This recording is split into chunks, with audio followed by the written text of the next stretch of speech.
болохоор ерөнхийдөө биржийн бүртгэл анх дахь хоёр дахь аргалжийн талаар хэлцүүлэхээр хэлсэн байна. За агуулгын болохоор хөрөнгөний зах зээл, биржийн үйл ажиллагаа, тэгээд Улаанбаатар үндэсний биржийн тухай хэлсэн. За 2025 оны байдлын 2025 онд болохоор манай зах зээлийн үнэлгээ ерөнхийдөө 13.8 их найдад хүрсэн. Энэ болохоор дотоодын нийт бүтээгдэхүүний 16%-ийг эзэлж байгаа гэсэн том мэдээлэл байгаа. За тэгээд нийт аргалжааны дүн болохоор 108 их найдад хүрсэн байна. За энэ 108 их найд яг хаана арилжаа яваад байна гэхээр Монголын хөрөнгөний бирж дээр 84% буюу 96 тэрбум, 906 тэрбум, Улаанбаатар үндэсний бирж дээр болохоор 170 тэрбум төгрөг арилжаа хийсэн байна. За тэгэхээр эндээс болохоор нийт 171 тэрбумын хөбөөцийн арилжаа ерөнхийдөө 2025-нд хийгдсэн байна. Үүнээс 75% буюу 128 тэрбум манай Улаанбаатар үндэсний бирж дээр, үлцэн хувь нь буюу 43 тэрбум болохоор Монголын хөрөнгөний бирж дээр ерөнхийдөө хийгдсэн байна гэсэн төгсөлт байна. За өмнө нь болохоор нэг юуны Чингис биржийг авсан шүү дээ. Тэр нь болохоор нэг хоёр дахь арилжаа явагдсан гэж магадгүй. Энэ бол яг анхдагчийн дүн учраас Чингис биржийн дүн ороо байгаа гэсэн үг.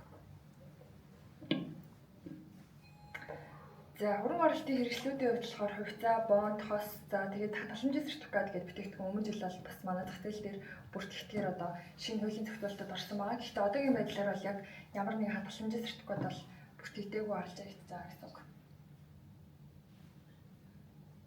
За ер нь аль түрүү нэг өмнөх манай мэрэгчлэлтүүд аюух ярьсан шүү дээ. Тэгээд хөрөнгөөр булгаажсан үнцаас гаргана гэдэг бол мэдээж банкар санхүүгийн байгууллагууд аюу давуу талтай хөрөнгө оруулагчийн хувьд бас мэдээж тодорхой хэмжээний одоо attractive байгаа гэд хэлсэн. Тэгэхээр энэ дээр бол яг миний үднэс бол нэмэж хэлэх юм бол байхгүй байна. Тэгэхээр өмнөх юмнууд ер нь бол миний бэлдсэн юмнууд нэлээх орсон байгаа. Тэгэхээр яг товчлаад ирчээд ер нь бол хугацаа бас нэлээд бага болсон байгаа шүү дээ. За тэгвэл бирж яг ер нь юу хийх юм бэ гэхээр одоогийн байдлаар Монголд юм 3 бирж үйл ажиллагаа явуулж байгаа гэсэн шүү дээ. Тэгэхээр бирж болохоор ерөнхийдөө хамгийн ихэнд үнцасыг бүртгэдэг байгууллага, хоёрдугаарт арилжаа эрхэлдэг, гуравдугаарт болохоор ерөнхийдөө одоо арилжааны талбайд болдог, за мөн мэдээлэл хэлтад байдлыг ерөнхийдөө хангаж эхэлдэг гэсэн.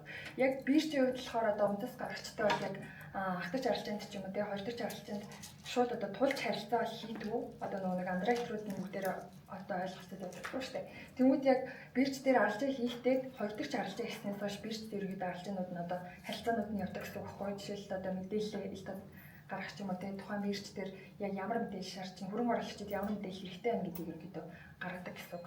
За бүртгэлийн процессын хувьд болохоор түрүүн бас яригдсан. Гэхдээ энэ дээр нэмж хэлэх юм болохоор хөрөнгөөр булгаажсан үнцаас нь болохоор эхлээд бирж шийдвэр гаргахгүйгээр шууд хороо эхлээ шийдвэр гаргадаг. Хороо шийдвэр гаргасны дараагаар биржийн шийдвэр гаргаад тэгээд цааш дөрвөд гаргахтаж арилжаа явуулах яах вэ гэдэг шийдвэр гардаг.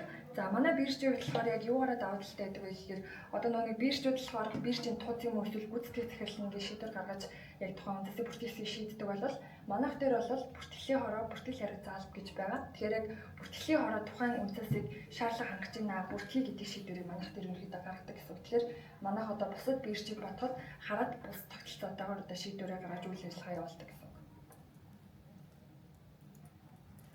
За бүртгэлийн шалгуур дээр ер нь бол та ерөнхийдөө мэдж байгаа. Тэгэнгүүт манайх дээр болохоор бизнес төлөвлөгөө 1 жилээр, санхүүгийн талин 3 жилээр ерөнхийдөө авдаг. Тэгээд бас нэг одоо хуулийн бас шалгуурууд байгаа шүү дээ. Тухайн компаниг хуулийн үүднээс зөв ингээд одоо нөгөө юусан байх хэрэгтэй, үүсгэн байгуулсан байх хэрэгтэй. Тэгээд зөвхөн 3 жил тузан доктортой байх ч юм уу. Тиймэрхүү ерөнхий шалгууд бол байдаг. Тэрнээс яг одоо нөгөө бүр илүү ингээд амин сонин шалгууд бол ерөөсөө байхгүй. За бүрдүүлэх баримтчийн хувьд болохоор үнцасны танилцуулах дээр ерөнхийдөө бүх материалуудаа оруулаад явуулцдаг. Энэ дээр болохоор ерөнхийдөө андеррайтерууд нь өөрсдөө маш их зөвлөгөө өгөөд явуулдаг. болохоор яг манайхаас бол яг тийм манайх ингээд энэ илүү энэ дутуу гэдэг бол бас мэдээлэл байхгүй. Ер нь бол бүх биржүүдийн шалгуур ижилхэн байдаг. Гэхдээ манай биржийн шалгуур болохоор манайх нэг одоо нэг юу ахгүй гадаадын хастаг биржүүд шүү дээ. Тэндээс нөгөө ингээд санаач ерөнхийдөө зохион байгуулсан бирж. Тэнгүүд манай материалууд болохоор нэг олон улстай шаарддаг материалууд явдаг болохоор жоохон ялгаатай байж магадгүй. Гэхдээ яг нэг Монгол үйл ажиллагаа явуулж байгаа байгууллагууд учраас тийм одоо бүр илүү тийм юм бол байхгүй байна. За бүртгэлийн хугацаан дээр болохоор эхлээд мэдээж хороо шийдвэр гаргадаг учраас ажлын 20 хоног гэж тавьсан байгаа. Тэгээд манайх болохоор ерөнхийдөө ажлын 10 хоногт материалаа хүлээж аваад 5 хоногт болохоор нэмэлт материал нэмж аваад тэнгуүтээ ажлын 10 хоногт ерөнхийдөө шийдвэрээ гаргаж болдог. За тэгээд үүнээс болохоор хойшоо road show явдаг гэдэгсэн шүү дээ. Road show болохоор ерөнхийдөө яг анхдаж арилжаа хийхээс өмнө 10 хоногийн дотор хийх хэрэгтэй. Гэхдээ манайх дээр гарсан үнцаснууд болохоор сүүлийн үед нэг 2-3 хоног ерөнхийдөө хийгээд роучуугаа хийчээд тэрний дараа нэг 4-5 өдрөөс шууд анхдагч арилж байгаа хийгээд явжсэн кейсүүдэд баггүй. Тэгэхээр тэр бол одоо түрүүн нэг андеррайтерын хэлсэн шүү дээ. Шууд ингээд плана гаргацдаг. 9 сард ингээд манай үнцэс хэрэгтэй байх юм бол мэдээж 9 сарын ингээд 15 таар ч юм уу шийдвэр гарлаа гэхэд 10 хоног роучуугаа явуулж дахиад нэг анхдагч арилж ийм гэхээр 5 хоног гэхээр хугацаанд олж штэ. Тэгэхээр тэрийг анхдагчаа одоо нэг андеррайтерыг гаргасан планыхаа дагуу мэдээж ингээд хугацаагаа ингээд богиноход явж бас болдог гэсэн. За тэгээд тийм дээр нэг хугацаа нь болохоор 10-25 хоногоо гэсэн. Манайх дээр болохоор сүү бонд бүртгэсэн байгаа штэ. Сүү бондыг болохоор манайх бүртгэлийн хугацаа нь 3 хоног юм хэдэ бүртгэж гаргаж ирсэн. Тэгэхээр бас нэг уус нэг хараад бас тогтолцоотой учраас шийдвэрээ бас хурдан гаргах боломжтой байдаг. За анхдагч арилжаа, хоёрдагч арилжааг ер нь баг мэдэхгүй юм байхгүй бах тий. Анхдагч бол угаасаа нэг яг унцаас нь хөрөнгө оруулагч яг унцаас нь унцаас гаргачаас хөрөнгө оруулагчийн хооронд шилжиж байгаа.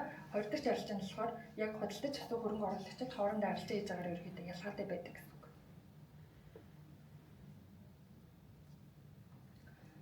За зах зээл оролцогчдыг бүр болох нь бол угаасаа одоо нэг биржийг та хэд ийм тодорхойлолт сонсч байсан гэж магадгүй зах талбар гэдтэй. Тэмүүдэг одоо ийм үнцээс байна гэд бирж дээр тавингууд нөгөө талаас худалдаа авчид буюу хөрөнгө оруулагчид орж ирээд 8 идэг. Тэгэхээр ерөнхийдөө яг биржийг бол яг энэ арилжааны талбар буюу зах гэж ерөнхийдөө хүмүүс маш их тодорхойлдог байна. За биржийн үйл ажиллагаа одоо түрүүнд дурдсан шүү дээ. Тэгэхээр яг үндэс гаргасны дараа болохоор компани засаглал одоо нөгөө кодекс ч юм уу тиймэрхүү мэдээлэл тэгээд тузын одоо шийдвэрүүд, хувьцаа эзэмшигчдийн шийдвэр зэрэг одоо ерөнхийдөө мэдээллийг маш их түгээх шаардлагатай байдаг. Хувьцаа эзэмшигч угаасаа нэг яг хувьцаа болвол ялангуяа тухайн компани одоо эзэн болж байгаа учраас маш их тийм мэдээлэл авах шаардлагатай байдаг шүү дээ. Тэгэхээр биржтэй бол яг тэр мэдээллүүдийг одоо тулгаад ийм биш үү, тийм биш үү гэдгийг хэлээд яг хөрөнгө оруулагчтай ийм мэдээлэл хэрэгтэй гэдгийг манайхаар ерөнхийдөө дамжуулж гаргаж өгч байгаа хэрэгтэй гэсэн үг.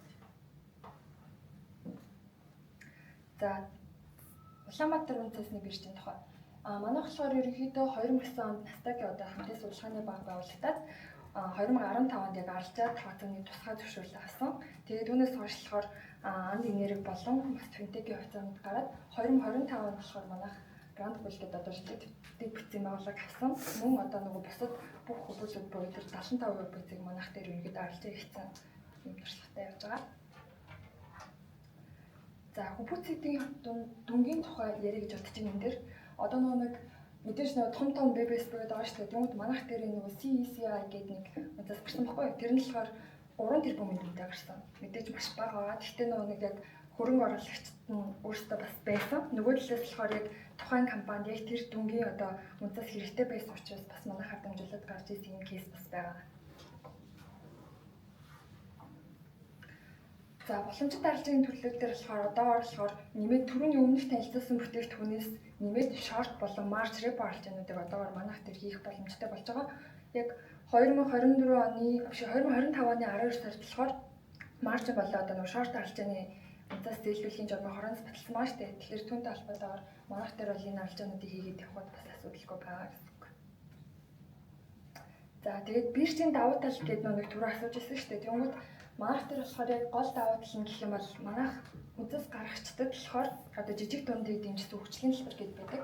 Үүнд болохоор одоо нэг борлуулалтын орлого нэг тийм өндөр компаниуд заавал ингэ үндэс гаргана гэсэн нэг тийм хүмүүс нэг тийм бодол байдаг шүү дээ. Тийм биш. Одоо нэг борлуулалтын орлого нь 500 саяас дээш байх юм бол бас үндэс гарах боломжтой юм жижиг талбар байдаг гэсэн. За нөгөө талаас болохоор шинжлэх ухааны таатай нөхцөл байгаа. Тэгээд маркетингийн давуу тал буюу одоо нэг түрүү яг маркетинг болно гэж иржсэн шүү дээ. Тэгвэл та хэд манай ингээд веб руу ч юм уу Facebook руу ороод ирэх юм бол ерөнхийдөө яг ингээд манайхаас гаргасан маш олон бичлэгүүд байдаг. Тэгвэл ингээд яг үндэс гаргаж байгаа компани болон андеррайтертайгаа ярилцж агаад яг ийм бичлэг ч юм уу иймэрхүү ингээд сошиал юм хий гэдэг зүйлийг ерөнхийдөө манайхаас өгдөг гэсэн. Тэгэхээр бас ингээд давуу талтай. За тэгээд системийн давуу тал дээр болохоор нэг ийм сонсч ирсэн. Одоо нэг өөр бирж систем болохоор ингээд хөвбөц ингээд хоёр дахь арилжааны явцаагаад эргэн төлөлтөнд хийгдэнгүүд чи дахиад нэг ханшны ингээд өөр болдог байхгүй. Тэнгүүд ханшны өөр болчингууд чи дахиад шинээр өөр ингээд бүтээгдэхүүнээсээ жоохон системийн асуудал гардаг гэж сонсч байсан. Манайх дээр болохоор тийм бол ерөөсөө байхгүй шүү. Нэг жижиг үнэ ингээд доошлоод явчихдаг болохоор тэрүүгээрээ бас системээр бас тавьдаг байгаа. За шинтгэлийн хувьд болохоор түрүү нөгөө 10-15 сая гэж хэлсэн. Манайх дээр болохоор бүтээгдэхүүнүүд яг 0.5% нэг бүртгэлийн хурамж авч байгаа. Тэгээд өргөдөлгөхийн хурамж буюу сая 500. Тэгээд арилжааны шимтгэл. Арилжааны шимтгэл талаас болохоор нэг Унцас гаргаж байгаа талд болохоор тийг тэгээд унцас яг худалдаж авч байгаа талаас бол 0.15 байдаг байхгүй. Тэгэхээр энэ дээр бол яг 10 тэрбумын унцас гарлаа гэж бодоход манайх дээр гарч байгаа нийт шимтгэл нь 6.5 сая төгрөг ерөнхийдөө болж байгаа гэсэн үг. Тэгэхээр таадас тэр бодог байхгүй. За ерөнхийдөө ингэж дуусч байгаа. Анхаарлаа хандуулсан баярлалаа.